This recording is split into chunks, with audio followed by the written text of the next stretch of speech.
નમસ્કાર વિદ્યાર્થી મિત્રો, ફરીથી તમારું સ્વાગત છે આપણી યુટ્યુબ ચેનલ HP બાયોલોજી પ્લસની અંદર. આપણે ધોરણ 11ની અંદર જે ચેપ્ટર નંબર 8 કોષ જીવનનો એકમ એની અંદર લાસ્ટ લેક્ચરની અંદર આપણે આદિ કોષ કેન્દ્રી વિશે જોયું. આજે આપણે એક નવો ટોપિક સ્ટાર્ટ કરીએ છીએ. હવે આપણે સુકોષ કેન્દ્રી જે છે એના વિશે આપણે વન બાય વન એક જે અંગિકાઓ જે છે એક રચના છે એના વિશે આપણે ડિટેલમાં જોવાનું છે. ઓકે, હવે જે સુકોષ કેન્દ્રીય અંગિકાઓ જે છે એની અંદર આપણે સૌથી પહેલાં કોષ દિવાલ વિશે જોવાનું છે. કોના વિશે જોવાનું છે? કોષ દિવાલ. ઓકે, સેલ વોલ કહેવાય. સૌથી પહેલાં કે કોષ દિવાલ કોની અંદર જોવા મળે, એવા કયા સજીવો છે કે જેના કોષની અંદર કોષ દિવાલ હાજર હોય. બરાબર છે. તમને થોડું બેઝિક તો ખ્યાલ જ છે કે ભાઈ પ્રાણી કોષમાં કોષ દિવાલ હોતી નથી અને વનસ્પતિ કોષની અંદર કોષ દિવાલ હોય છે, એટલી વસ્તુ તમને ખ્યાલ છે. ઓકે, પણ જનરલી કે કોષ દિવાલ જે છે કોની અંદર હોય છે, બરાબર, કે જે પણ વનસ્પતિ કોષ છે, બરાબર છે, જે લીલ છે એની અંદર પણ હોય, બરાબર છે, ફૂગ એની અંદર પણ કોષ દિવાલ હોય. ઓકે, પછી નોર્મલી આપણે જે બેક્ટેરિયા છે એની અંદર પણ કોષ દિવાલ જોવા મળે છે. ઓકે, પછી અમુક પ્રજીવ છે, પ્રોટિસ્ટા, એની અંદર પણ કોષ દિવાલ જોવા મળે છે. ઓકે, એની અંદર જે ક્રાઇસોફાઇટા એ કયો આવે છે? ક્રાઇસોફાઇટા. તમે ધોરણ 11ની અંદર જ જે બીજા નંબરનું ચેપ્ટર જોશો એની અંદર આખું પ્રજીવ જે છે પ્રોટોઝોન્સ એનું આખું વર્ગીકરણ આવશે. જે પ્રોટિસ્ટા જે આખી સૃષ્ટિ જે છે એની અંદર આ ક્રાઇસોફાઇટા જે છે એનું આવશે. તો એની અંદર પણ કોષ દિવાલ શું હોય છે? હાજર હોય છે. કોની અંદર નથી હોતી, બરાબર? તો ખાસ કરીને જે કોષ દિવાલ નથી હોતી એમાં જે વનસ્પતિ પ્રાણી કોષ છે એ બધા કોષ દિવાલ નથી હોતી, બરાબર છે. એના સિવાયના જે પ્રજીવો જે છે જેમ કે યુગ્લિનોઇડ્સ છે, સ્લાઇમ મોડ્સ છે, બરાબર, જે બધા પ્રોટોઝોઅન્સ છે જેમ કે અમીબા છે, આ પ્રજીવોની અંદર કોષ દિવાલ હોતી નથી, બરાબર. હવે આપણે વન બાય વન સૌથી પહેલાં જેમ કે ફૂગ જે છે, બરાબર, એનું આપણે જોયું કે એમાં જે કોષ દિવાલ જે છે કાઇટિનની બનેલી છે. શું બની છે? કાઇટિન. અને કાઇટિન શું છે? પોલીસેકેરાઇડ છે. ખાસ કરીને સમ પોલીસેકેરાઇડ છે. કેવો છે? સમ પોલીસેકેરાઇડ, બરાબર. ઓકે, હવે કાઇટિન જે છે એ કોનો પોલિમર છે, બરાબર? તો એ જે છે એન એસિટાઇલ ગ્લુકોઝામાઇનનો પોલિમર છે. કોનો પોલિમર છે? એન એસિટાઇલ, આપણે ગુજરાતીમાં જ લખી દઈએ, એન એસિટાઇલ ગ્લુકોઝામાઇન એનો પોલિમર છે, બરાબર. અને શોર્ટમાં કહેવાય NAG કહેવાય. શું કહેવાય? NAG. ઘણા બધા એન એસિટાઇલ ગ્લુકોઝામાઇન જે છે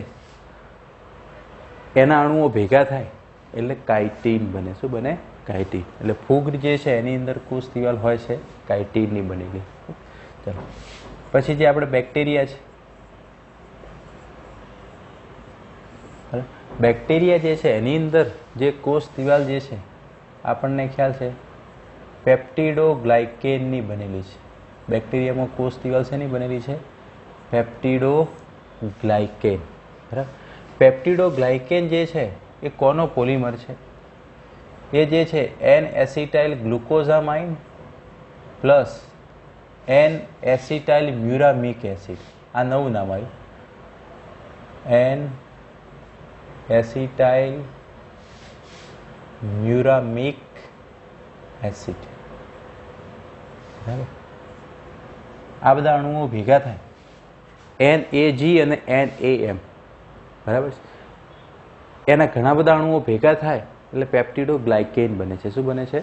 પેપ્ટિડોગ્લાયકેન. બરાબર. જ્યારે આની અંદર ખાલી શું છે? NAG છે. તો તમને ફૂગ અને બેક્ટેરિયાની કોષ દિવાલનો તફાવત પૂછે તો આમાં આ બંને હોય છે, NAG અને NAM. ત્યારે પહેલામાં ખાલી શું હોય છે? NAG. બરાબર. ઓકે. તો આ બેક્ટેરિયાની વાત કરી. હવે આપણે લીલ, આલ્ગી. બરાબર. કે લીલ જે છે એની અંદર કોષ દિવાલ જે છે શેની બનેલી છે? ઓકે. તો એની અંદર મેઇનલી સેલ્યુલોઝ, ગેલેક્ટન્સ,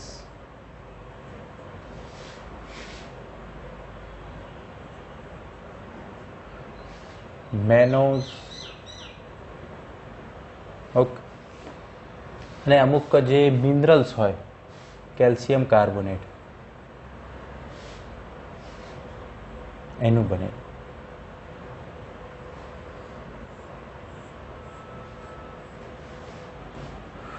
ઓકે. અને આપણે મેનાસ. ચલો, લીલની કોષ દિવાલમાં સેલ્યુલોઝ તો હોય જ છે. સેલ્યુલોઝ શું છે તમને ખ્યાલ છે કે ઘણા બધા ગ્લુકોઝના અણુઓ ભેગા થાય એટલે શું બને? સેલ્યુલોઝ. ઓકે. એ ગ્લુકોઝનો પોલિમર છે. ગેલેક્ટન્સ જે છે, ઘણા બધા ગેલેક્ટોઝના અણુ ભેગા, તમને ખ્યાલ છે ગ્લુકોઝ છે, ગેલેક્ટોઝ છે અને ફ્રુક્ટોઝ, 3 હેક્સોઝ શર્કરાઓ છે. આમાં ગેલેક્ટોઝ જે છે એ આલ્ડોહેક્સોઝ છે. બરાબર છે. ઓકે. એ જે છે ઘણા બધા ગેલેક્ટોઝના અણુઓ ભેગા થાય, ઘણા બધા ગેલેક્ટોઝના અણુઓ ભેગા થાય એટલે ગેલેક્ટન્સ બને. શું બને?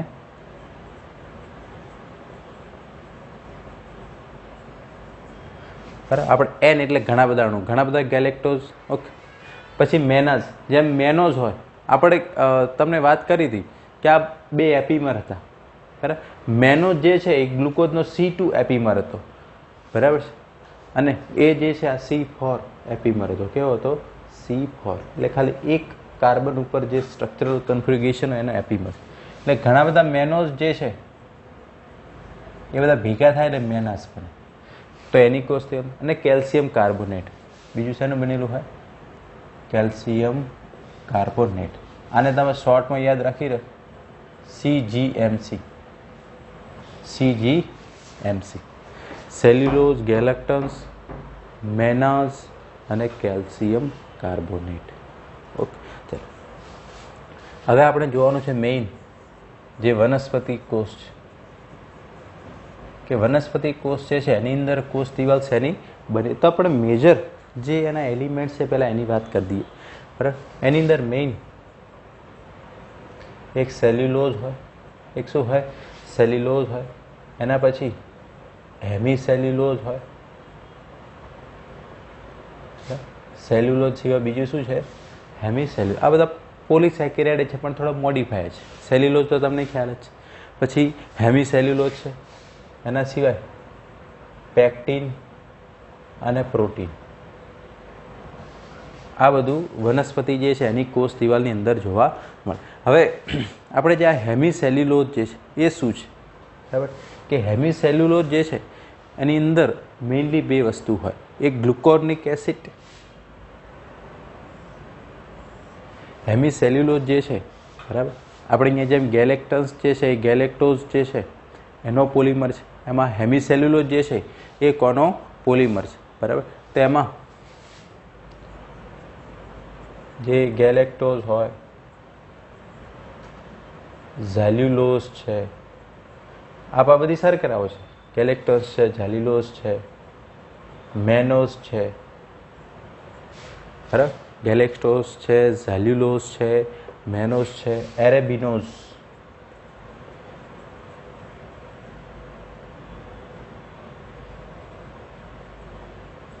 બરાબર. આ બધું કોના બંધારણમાં હોય? હેમી સેલ્યુલોઝ આ રીતે બને. બરાબર. એટલે આર્યું આ કેવું છે? વિષમ પોલિમર કહેવાય. કેવું કહેવાય? વિષમ પોલિમર. સમ પોલિમરમાં કેવું હોય? એક જ પ્રકારના બધા ભેગા થાય એટલે આ બને. ઓકે, ચાલો. તો હેમિસેલ્યુલોઝ આ રીતે બને. પછી આપણે એક નવો શબ્દ આવે પેક્ટિન.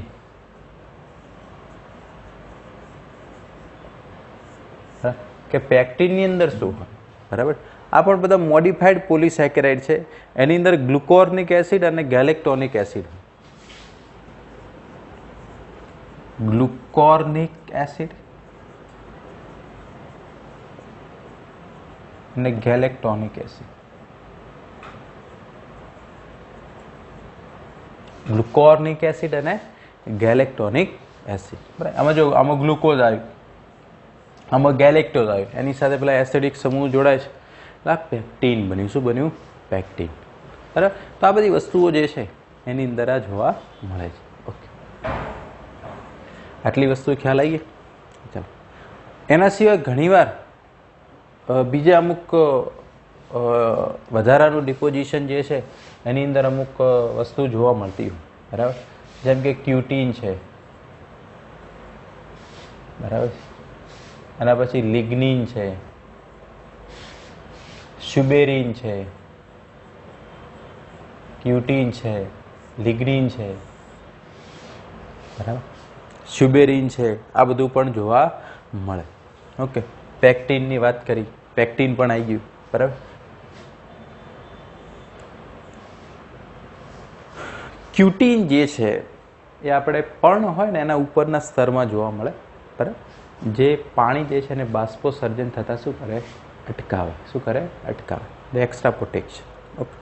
પછી આ લિગ્નિન છે, સ્યુબેરિન છે, એમાં સ્યુબેરિન જે છે, આ લિગ્નિન સ્યુબેરિન એ ખાસ કરીને આપણે જલવાહિની છે એની અંદર જોવા મળે. પછી સ્યુબેરિન જે છે તો કોઈ પણ અણુઓ માટે પ્રવેશશીલ છે જ નહીં, એમાંથી પાણી પણ પસાર થઈ શકતું. તો જ્યાં એવી કોઈ રિક્વાયરમેન્ટ હોય ત્યાં સ્યુબેરિન છે, બરાબર, લિગ્નિન છે, એનું ડિપોઝિશન જોવા મળશે. ઓકે, તો આ બધી વસ્તુ જોવા મળે છે. ઓકે, આ એક જનરલ વાત છે. ઓકે, હવે આપણે કે જે આ સેલ્યુલોઝ છે, બરાબર, એ સૂક્ષ્મ તંતુ સ્વરૂપે હોય. સેલ્યુલોઝ કયા સ્વરૂપમાં હોય?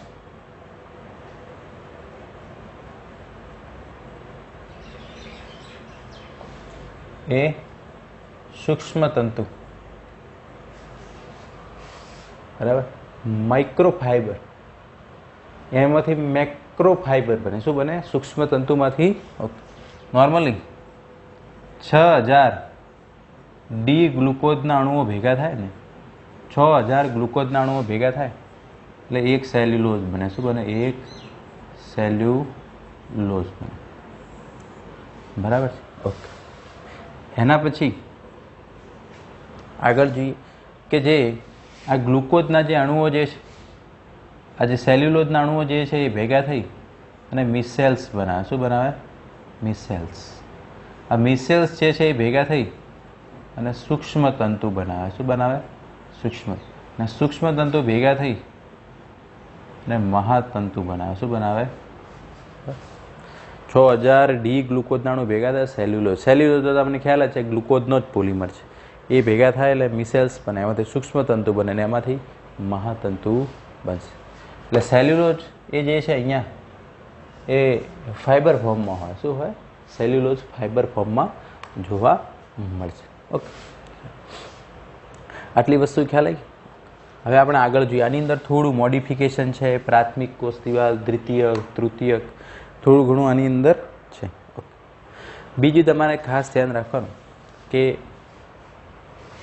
કોષ દિવાલ જે છે, બરાબર છે, એ દઢ અને નિર્જીવ ભાગ છે. કેવો ભાગ છે? દઢ અને નિર્જીવ. કોષ દિવાલ જે છે એને કોષનો જીવંત ભાગ માનવામાં આવતો નથી. બરાબર છે. ઓકે, નિર્જીવ ભાગ કયા કયા છે તમને ખ્યાલ છે? કોષ દિવાલ છે, રસધાની છે, જે ખોરાક સંગ્રહિત કણિકાઓ છે, બરાબર, એ બધા કેવા છે? નિર્જીવ ભાગ છે. કેવા ભાગ છે? નિર્જીવ. ઓકે, તો એકદમ રિજિડ છે, છતાં પણ કોષ દિવાલ જે છે એ ચયાપચયિક રીતે એક્ટિવ છે, એ એક્સપાન્સ થઈ શકે છે, એની વૃદ્ધિ થાય છે. બરાબર, એ પાછા કોષ દિવાલના લક્ષણો છે. ઓકે, ચાલો હવે એનું થોડું કાર્ય જે છે એ આપણે જોઈએ કે શું કાર્ય કરે છે, બરાબર. ઓકે, પછી આપણે જોઈશું કે પ્રાથમિક કોષ દિવાલ શું છે, દ્વિતીય કોષ દિવાલ શું છે. એક તો કોષ દિવાલ જે છે એ જે કોષ હોય એને આકાર આપવાનું કામ કરે. શું કામ કરે? કોષને આકાર આપવાનું કામ કરે. ઓકે. બીજું, યાંત્રિક મજબૂતાઈ પૂરી પાડે. બીજું શું કામ કરે? યાંત્રિક મજબૂતાઈ જે છે એ પૂરું પાડશે. ઓકે. બીજું કે જે કોઈ પણ ચેપ સામે રક્ષણ આપે એ શું કરે? ચેપ સામે રક્ષણ આપે. ઓકે. બીજું, જે કોષો વચ્ચેનો સંપર્ક બનાવે. કોષો વચ્ચેનો શું કરે? સંપર્ક બનાવે. કોષને આકાર આપવાનું કામ કરે, યાંત્રિક મજબૂતાઈ, ચેપ સામે રક્ષણ આપે, બરાબર છે. કોષો વચ્ચેનો સંપર્ક બનાવે. પછી અનિચ્છનીય જે મહાઅણુઓ હોય, બરાબર, એનો પ્રવેશનો અવરોધ કરે. અમુક જે બિનજરૂરી હોય એવા, બરાબર છે, એનો બહાર. ઓકે. હવે નોર્મલી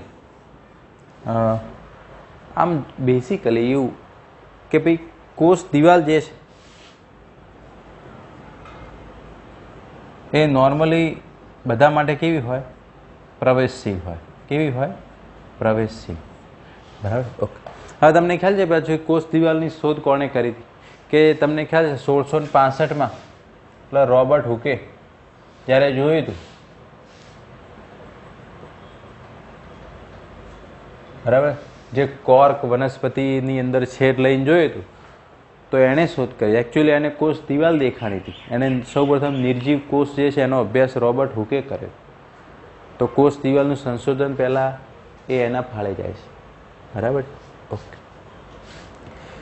હવે નોર્મલી બધા માટે પ્રવેશશીલ છે, પણ ક્યારેક એ અર્ધ પ્રવેશશીલ તરીકેનું કામ કરે. કેવું કામ કરે?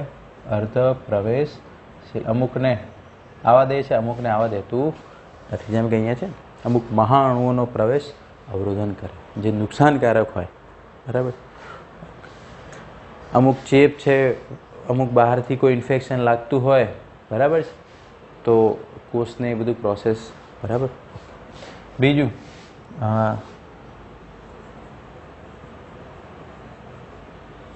આશ્રુતિ ક્ષમતા પ્રદાન કરે, બરાબર. ગમે તેવી પરિસ્થિતિ જે છે એની અંદર કોષ જે છે એનો આકાર જળવાઈ રહે.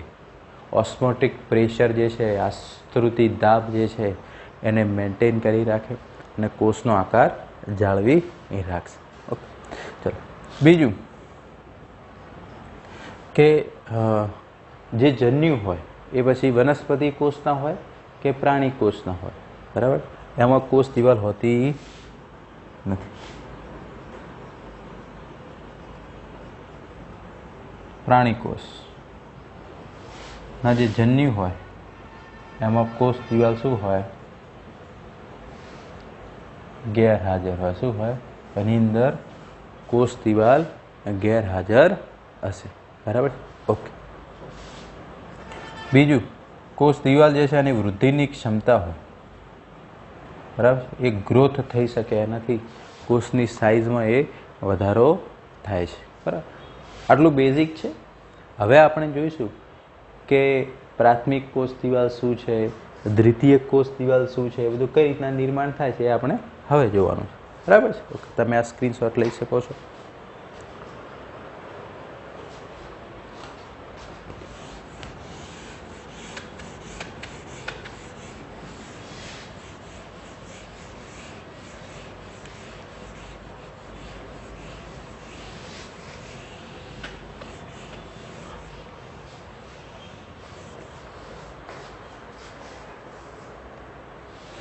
હવે નોર્મલી જે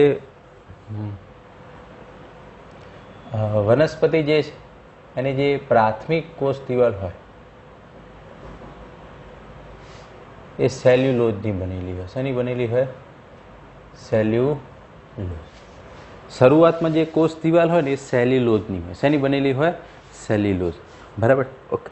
પણ એટલે આપણે જે તરુણ કોષ કહેવાય, તરુણ કોષમાં જે કોષ દિવાલ હોય એ શાની બનેલી હોય? સેલ્યુલોઝ. ઓકે. ફોર એક્ઝામ્પલ આપણે એક થોડુંક કોન્સેપ્ચ્યુઅલી સમજીએ કે ધારો કે આ એક વનસ્પતિ કોષ છે. બરાબર? ઓકે. આ એક બીજો વનસ્પતિ કોષ છે.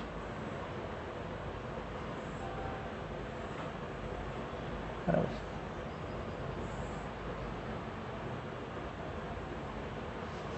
ઓકે. આ એની કોષ દિવાલ છે. શું છે? કોષ દિવાલ. આ પ્રાથમિક કોષ દિવાલ છે. શું છે? ઓકે. હવે આ બે કોષ છે એની વચ્ચેનું જે આ પટલ છે, બે કોષ છે એની વચ્ચેનું જે આ પટલ છે, વનસ્પતિ કોષ હોય એની બે કોષ વચ્ચેનું જે આ પટલ છે, બરાબર, જેના વચ્ચેથી બંનેનો સંપર્ક છે, બરાબર, આને મધ્ય પટલ કહેવાય. શું કહેવાય? મધ્ય પટલ, મિડલ લેમેલા કહેવાય. ઓકે. મધ્ય પટલ જે છે મેઇનલી કેલ્શિયમ પેક્ટેટ અથવા તો મેગ્નેશિયમ પેક્ટેટનું બનેલું. આ નીટની અંદર પૂછાયેલું છે એકવાર કે મધ્ય પટલ શેનું બનેલું છે? કેલ્શિયમ પેક્ટેટ મેઇન અને મેગ્નેશિયમ પેક્ટેટ પણ છે. પછી તમને પૂછાય કે મધ્ય પટલમાં કયું ખનિજ તત્વ જરૂરી છે? તો કેલ્શિયમ આવશે. શું આવશે? કેલ્શિયમ અને મેગ્નેશિયમ. કેલ્શિયમ અને પણ મેઇન કેલ્શિયમ. મેઇન કયું આવશે? કેલ્શિયમ. તો મધ્ય પટલ જે છે બે કોષો વચ્ચેનું સંપર્ક છે. બે કોષો વચ્ચેનું સંપર્ક, બરાબર છે, એ કોના દ્વારા હોય? મધ્ય પટલ દ્વારા. ઓકે.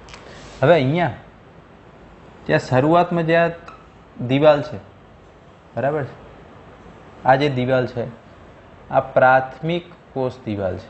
કેવી કોષ દિવાલ છે? પ્રાથમિક કોષ દિવાલ. બરાબર. આ પ્રાઇમરી. બરાબર. ઓકે. હવે કોષ જે છે, બરાબર, અમુક કોષની અંદર જેમ જેમ વૃદ્ધિ થતી જાય એમ અંદરની બાજુ નવા સ્તરો ઉમેરાતા જાય. અંદરની બાજુ એટલે ધારો કે આ કોષ દિવાલ છે ને આ જે છે એનું અંદરનું કોષ રસ સ્તર છે. શું છે? આ આપણે દર્શાવી દઈએ કોષ રસ પટલ. બરાબર છે. આ અંદર જે છે આ એનું કોષ રસ છે. શું છે? કોષ રસ. બીજી બધી અંગિકાઓ કોષ કેન્દ્ર બધું હોય પણ આપણે અત્યારે એના ઉપર પડતા નથી. હવે જે દ્વિતીય કોષ દિવાલ એટલે નવી કોષ દિવાલનું નિર્માણ થાય તો એ કઈ બાજુ એડ થાય? તો એ કોષ રસ સ્તર બાજુ એડ થાય. કઈ બાજુ એડ થાય? જે નવા સ્તરોનું નિર્માણ થાય એ અંદરની બાજુ એડ થાય. ઓકે. તો કોષ જે છે જેમ જેમ પરિપક્વ થાય એટલે પ્રાઇમરી સેલ વોલ જે છે એ ડિગ્રેડ થતી જાય, ક્ષય પામતી જાય અને એમાં પછી દ્વિતીયક કોષ દિવાલનું નિર્માણ કરે. કોનું નિર્માણ કરે? દ્વિતીયક કોષ દિવાલનું. બરાબર. તો આની અંદર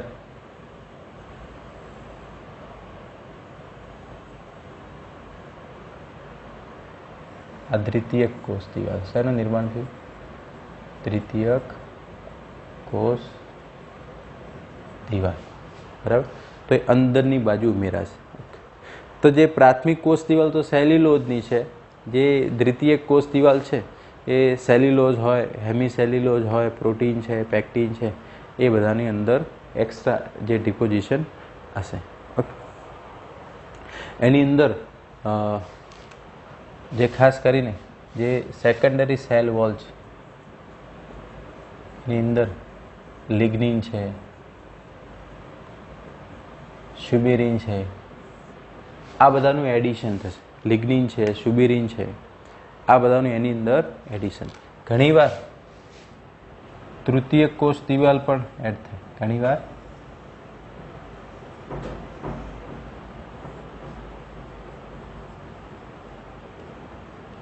તૃતીય કોષ દિવાલ જે છે એ પણ આની અંદર એડ થાય છે. બરાબર. તો પ્રાઇમરી સેકન્ડરી અને ટર્શરી. બરાબર. તો દ્વિતીયક કોષ દિવાલ જે છે એની અંદર આપણે લિગ્નિન, ટ્યુબેરિન, બરાબર, હેમિસેલ્યુલોઝ છે, એ બધાનું જમાવટ થવાના કારણે તૃતીય કોષ દિવાલ છે બધાની અંદર જોવા મળતી નથી. બરાબર. તૃતીય કોષ દિવાલ જે છે અમુક જે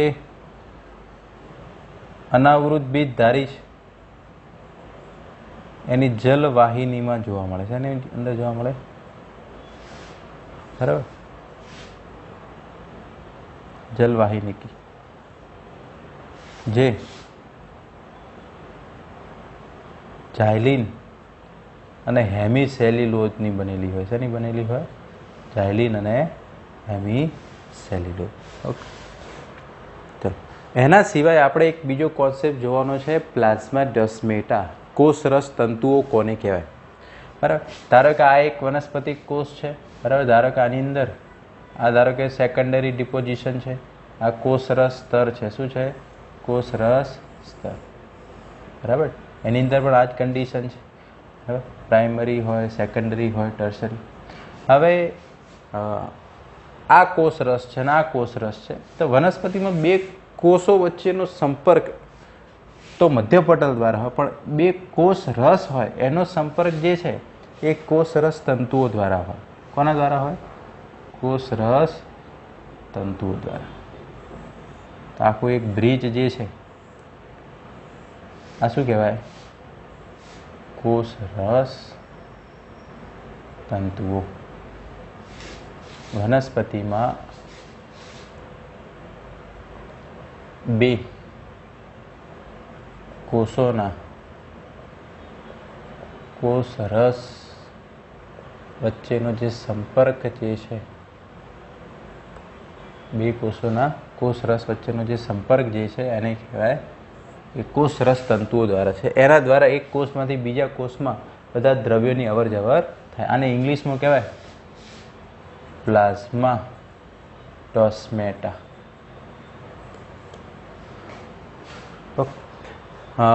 વનસ્પતિ કોષમાં જ છે. આપણે પ્રાણી કોષમાં કોષરસ તંતુઓ ના હોય. એમાં જે સંપર્ક હોય એ ડેસ્મોઝોમ દ્વારા હોય. કોના દ્વારા હોય? જે પ્રાણી કોષ હોય એમાં બે કોષોનો કોષરસ કોના દ્વારા સંપર્કમાં હોય? ડેસ્મોઝોમ. કારણ કે પ્રાણી કોષમાં તો કોષ દિવાલ તો હોતી જ નહીં. બરાબર. પ્રાણી કોષમાં કોષ દિવાલ ના હોય. બરાબર. પણ એમાં ડેસ્મોઝોમ હોય, બે કોષોના કોષરસ વચ્ચેનો. આ એક્ઝામ ઓરિએન્ટેડ મોસ્ટ ઇમ્પોર્ટન્ટ છે. એના દ્વારા દ્રવ્યોની અવર જવર થશે. એટલે આટલી વસ્તુ ખાસ તમારે ધ્યાનમાં રાખો. ઓકે. પછી આપણે વાત કરી કે જે આ બધું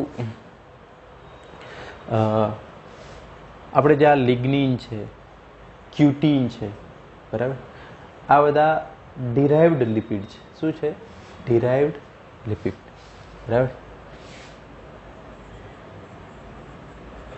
તો આ બધાનું નિર્માણ જે છે ગોલ્કી કાય કરે. કોણ કરે? ગોલ્કી કાય નામની અંગિકા કરે. ઓકે. નોર્મલી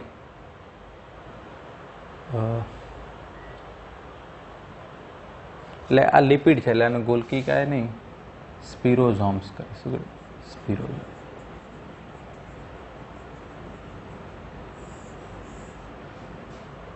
પેલું જે પ્રોટીન વાળું મટીરિયલ જે છે બધું ગોલ્કી કાય કરશે. કોણ કરશે? ગોલ્કી કાય. બરાબર. જે લિપિડ યુક્ત મટીરિયલ જે છે. બરાબર. તો ખાસ કરીને જે આ ગોલ્કી કાય જે છે એનું કાર્ય ને એ બધું તમારે ખાસ આની અંદર ધ્યાનમાં રાખવાનું. બરાબર. જે આ ગોલ્કી કાય છે ને એને અલગ અલગ નામથી ઓળખવામાં આવે. પ્રાણી કોષમાં ગોલ્કી કાય કહેવાય. જ્યારે વનસ્પતિ કોષ છે